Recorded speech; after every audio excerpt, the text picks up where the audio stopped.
So, hello everyone and welcome back to our new video. You load a photo, tap on filter, and instead of seeing your edited selfie, you get that vague, unhelpful message. Something went wrong, please try again. It tells you nothing about what actually happened. This error is often a connection issue. FaceApp processes photos on its servers, so your image has to travel from your phone to their cloud and back.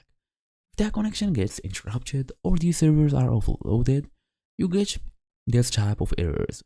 So there is also a known historical issue where users in certain regions face this error due to server capacity problems when the app went viral.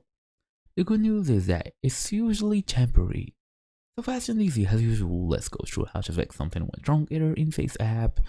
Then we're gonna go and we're gonna do it like as usual, of course. So first and first, you want to check your internet connection. FaceApp needs a stable connection to upload your photo and download the edited version. Toggle airplane mode on and off or switch from Wi-Fi to mobile data and see if that resolves the issue.